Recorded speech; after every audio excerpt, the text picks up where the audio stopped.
ஓம் ஆதித்யாயச சோமாய மங்களாய புதாட்ச குருச்சுக்கர சனி அம்ச ராகுவே கேதுவே நமக. அனைவருக்கும் வணக்கம். நான் உங்கள் அஸ்ட்ரோ புவனேஸ்வரி, பாரம்பரிய ஜோதிடர் மற்றும் திருமண பொருத்த நிபுணர். நீங்கள் நம்ம சேனலை ஃபர்ஸ்ட் டைம் பார்க்குற மாதிரி இருந்தால் சேனல் சப்ஸ்கிரைப் பண்ணிவிட்டு பெல் பட்டன் கொடுத்து ஆல் ஆப்ஷன் கிளிக் பண்ணிக்கோங்க. அப்போ தான் நம்ம சேனலில் போடக்கூடிய ரெகுலர் பதிவுகள் உடனடியாக உங்கள் கவனத்திற்கு வரும். நம்ம சேனல் தொடர்ந்து நிறைய கோச்சார பதிவுகள் பார்த்துட்டு வந்துட்டு இருக்கோம். அதன் வரிசையில் நம்ம இன்னைக்கு பார்க்க போகிறது மீன ராசி மற்றும் மீன லக்னத்திற்கு செப்டம்பர் மாத பலன்கள் 2023 என்ன மாதிரியான கிரக சேர்க்கைகள் இருக்குது, கிரக அடைவுகள் இருக்குது, எதிர்வரக்கூடிய இந்த ஒரு மாத காலங்கள் எப்படி இருக்க போகுது அப்படிங்கிறத வாங்க பார்க்கலாம். மீன ராசி மற்றும் மீன லக்னத்தை பொறுத்தவரையும் ராசியிலே பார்த்தீங்கன்னா ராகு பகவான், ராசிக்கு 3ஆம் இடத்துல குரு பகவான், ராசிக்கு 4ஆம் பாவத்துல செவ்வாய் பகவான், ராசிக்கு 5ஆம் இடத்துல சந்திரன் மற்றும் புதன், ராசிக்கு 6ஆம் இடத்துல சூரிய பகவான், ராசிக்கு 7ஆம் இடத்துல சுக்கிர பகவான் நீசம் அடைஞ்சு கேதுவோட இணைஞ்சிருக்காரு. அதே போல 5/9/2024 தேதிக்கு மேல புதன் பகவான் சிம்மத்துக்கு பயிற்சி அடைய போறாரு.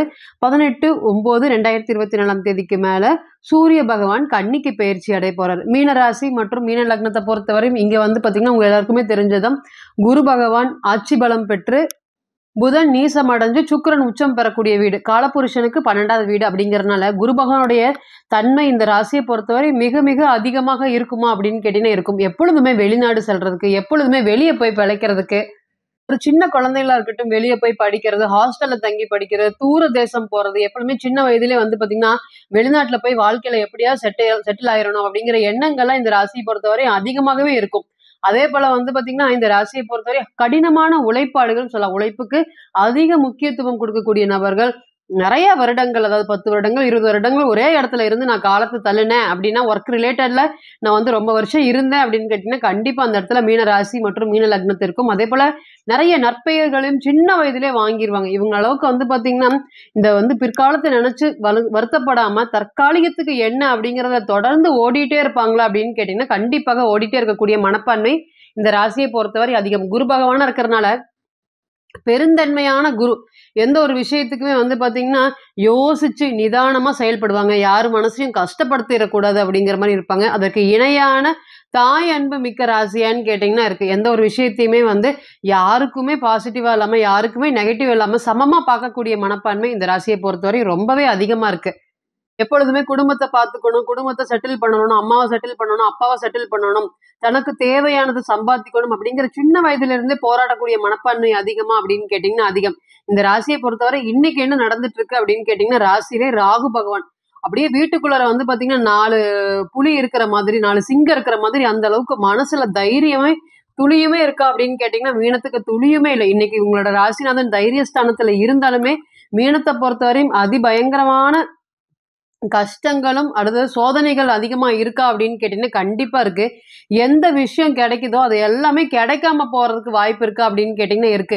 எந்த ஒரு விஷயமுமே பாத்தீங்கன்னா என்ன மீறி செயல்படுது ஒரு இடத்துல, நான் அதை தற்காலிகமாக அதை வெயிட் பண்ணிட்டு இருக்கேன், இருந்தாலுமே அதுக்கு மீறி, அது நல்லதா இருந்தாலும் சரி நெகட்டிவா இருந்தாலும் சரி, எனக்கு மீறி ஒரு விஷயங்கள் செய்யப்படுது, நான் நினைக்காதது எல்லாமே வாழ்க்கையில நடக்குது, நான் ஒண்ணு நினைச்சிட்டு பண்றேன் அது வேற மாதிரி போகுது, இந்த மாதிரிலாம் நடந்துட்டு இருக்கா அப்படின்னு கேட்டீங்கன்னா கண்டிப்பாக நடந்துட்டு இருக்கு. இது ராசிக்கு 12ஆம் இடத்துல சனீஸ்வர பகவான் சொல்லவே முடியாத அளவுக்கு 2 பக்கம் 2 கத்தி வச்சு நடுவில் மீனராசி அல்லது மீன லக்னம் இருக்கா அப்படின்னு கேட்டீங்கன்னா இருக்கு. இந்த இடத்துல பாத்தீங்கன்னா சனீஸ்வர பகவான் வேலையை நினைச்சு தொழிலை நினைச்சு ஏங்காத கவலைகள் இல்லை. இப்ப 7.5 சனியுடைய தாக்கமும் இருக்கா அப்படின்னு கேட்டீங்கன்னா கண்டிப்பாக இருக்கு. என்ன பேசினாலுமே சண்டை சச்சரவுகளுக்கு ஆள் பாத்தீங்கன்னா ரெடியா இருக்காங்க. நம்ம யாரு நீங்க முக்கியத்துவம் கொடுத்து கருதுனீங்களோ அவங்க எல்லாருமே இன்னைக்கு உங்களுக்கு ஆப்போசிட்டா அகைன்ஸ்டா இருக்கக்கூடிய சூழ்நிலை. அதே போல 5ஆம் அதிபதி இருக்கக்கூடிய இந்த சூழ்நிலை, 5ஆம் அதிபதி இந்த ராசியை பொறுத்தவரை 5ஆம் அதிபதியா சந்திரன் மேல ராகு பயணிக்கிறதுனால குழந்தைகள் நினைச்சு மனக்கவலைகள் சொல்ல முடியாத அளவுக்கு இருக்கா அப்படின்னு கேட்டீங்கன்னா இருக்கு. இந்த குழந்தைகளோட மனசுமே கடுமையாக பாதிப்பு அடைஞ்சிருக்கா அப்படின்னு கேட்டீங்கன்னா பாதிப்பு அடைஞ்சிருக்கு. நல்லா படிச்சுட்டு இருந்த குழந்தை பாத்தீங்கன்னா இப்போ ஒரு 6 to 7 மாசமா சரியா படிக்காத மாதிரி அல்லது கான்சென்ட்ரேஷன் பண்ண முடியாது. பெரியவங்களா இருந்தா அன்றாடம் செய்யக்கூடிய வேலையை சிறப்பா செய்ய முடியாத மாதிரி நிறைய தொந்தரவுகளை கொடுத்துட்டு இருக்கா அப்படின்னு கேட்டீங்கன்னா கண்டிப்பாக தொந்தரவுகளை கொடுத்துட்டு இருக்கு. நிறைய விஷயங்கள் கசப்புணர்ச்சியோடய வாழ்க்கையை தள்ளிட்டு இருக்கீங்களா, இப்போ 7 மாசமா ரொம்ப பயத்துல இருக்கீங்களா அப்படின்னு கேட்டீங்கன்னா இருப்பீங்க. முதல் சந்திரன் மேல ராகு வரும்போது நம்மளுடைய மனம், எண்ணம், செயல், சிந்தனை இது எல்லாமே சந்திரன் தான். அப்ப சந்திரன் மீது ராகு வரும்போது இது எல்லாமே கடுமையாக பாதிக்கப்படும். முதல்ல வந்து பாத்தீங்கன்னா என்ன விஷயம் இருந்தாலும் தைரியம் இருக்கா அப்படின்னு கேட்டீங்கன்னா, மீனத்துக்கு பொதுவா இந்த வருஷம் ஃபுல்லாவே வந்து பாத்தீங்கன்னா தைரியம் மிக மிக குறைவு. அதனால இதெல்லாமே நீங்க கடந்து வந்த பாதைகள். இன்னைக்கும் பயந்துட்டு இருக்கீங்களா அப்படின்னு கேட்டீங்கன்னா, கண்டிப்பாக இருக்கீங்க. இனி வரக்கூடிய காலங்கள் எப்படி இருக்க போகுது அப்படின்னு கேட்டீங்கன்னா, முதல் தர யோகம் அப்படின்னு சொல்றது என்னன்னா, சூரிய பகவான் கன்னிக்கு பெயர்ச்சி அடைஞ்சு உங்களுடைய ராசியை பார்க்கறாரான்னு. சூரியன் அப்படிங்கிறது ஆன்மாவை குறிக்கக்கூடிய கிரகம் 7ஆம் இடத்துல இருந்து தன்னுடைய பார்வையை வந்து பாத்தீங்கன்னா உங்களுடைய ராசிக்கு செலுத்துறாரு. அப்ப முதல் தர வந்து நல்லாதான் ஒரு விஷயங்கள் நடக்க போகுது அப்படின்னு கேட்டீங்கன்னா, அப்பா சார்ந்த ஆதரவு. ஏற்கனவே நான் பயந்துட்டு இருக்கேன் அல்லது பொருளாதாரத்துல வந்து ஒரு கடுமையான ஒரு சூழ்நிலையில இருக்கேன். என்னுடைய மாமனார் பக்கம் நான் போய் நிக்க முடியாது. ஏற்கனவே நிறைய அவமானங்களை சந்திச்சுட்டேன். எனக்கு ஹெல்ப் பண்றதுங்கிறது யாருமே இல்ல.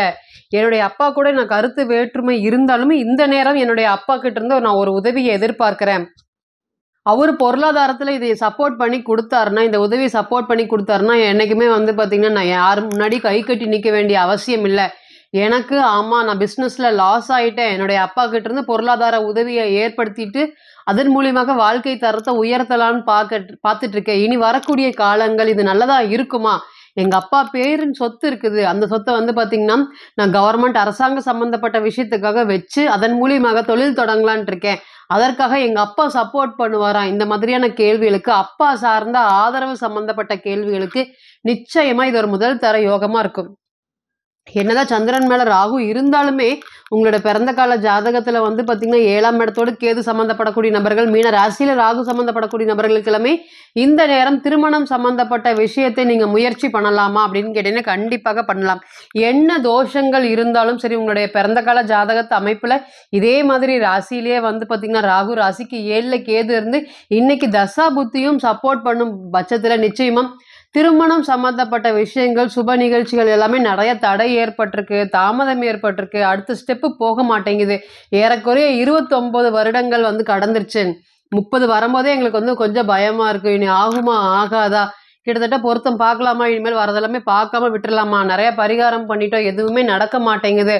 அப்படின்னு நெனச்சு வருத்தப்பட்டுட்டு இருந்த உங்களுக்கு இனி வரக்கூடிய காலங்கள் திருமணம் சம்பந்தப்பட்ட சுப நிகழ்ச்சிகள் எல்லாமே நடக்கிறதுக்கு ஒரு நல்ல நேரமாக இருக்குமா அப்படின்னு கேட்டீங்கன்னா கண்டிப்பா இருக்கும். என்னதான் ராசியில ராகு பகவான் இருந்தாலும், ராசிக்கு 12ஆம் இடத்துல சனீஸ்வர பகவான் இருந்தாலும், திருமணம் பிராப்தம் வந்து விட்டால் நிச்சயமா திருமணம் பண்ணலாமா அப்படின்னு கேட்டீங்கன்னா கண்டிப்பாக பண்ணலாம்.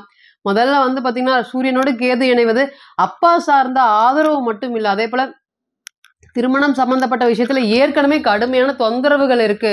கணவன் மனைவிக்குள்ள ஒரு ஒற்றுமை இல்ல, ஒரு அந்யோன்யம் இல்ல, ஏனோ தானோன்னு வாழ்ந்துட்டு இருக்கிறோம்.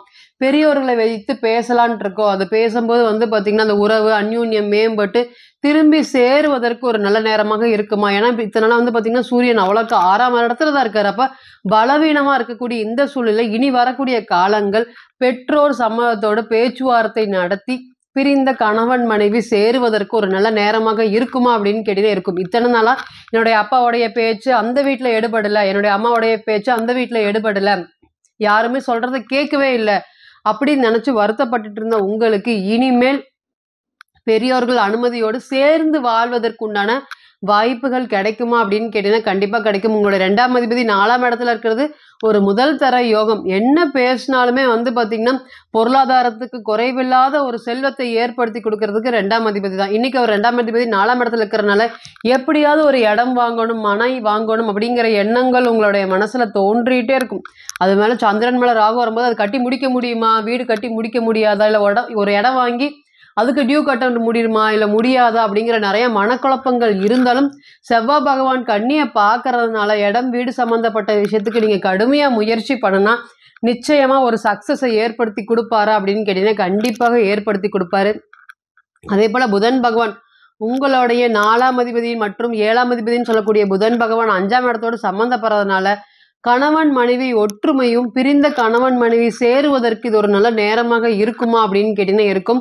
சூரியன் ராசியை பார்க்கறதுனால தைரியம், தன்னம்பிக்கை, தெம்பு, புத்துணர்ச்சி ஏற்பட்டு இதன் மூலியமாக இத்தனை நாள் இருக்கக்கூடிய பயங்கள் குறையுமா அப்படின்னு கேட்டிங்கன்னா முதல்ல வந்து பயம்தான். மீனத்தை பொறுத்தவரையும் இப்போ பயந்துட்டு தான் இருக்காங்களா அப்படின்னு கேட்டிங்கன்னா கண்டிப்பாக இருக்காங்க. இனி வரக்கூடிய காலங்கள் நிச்சயமா அந்த பயம் குறைஞ்சு பொருளாதாரத்துக்கு உண்டான வேலையை பார்க்கக்கூடிய ஒரு நேரமாக இருக்குமா அப்படின்னு கேட்டிங்கன்னா கண்டிப்பாக இருக்கும். இப்போ நீங்கள் கேட்டு வந்துட்டு இருந்த அனைத்துமே கோச்சார பலன்கள் தான்.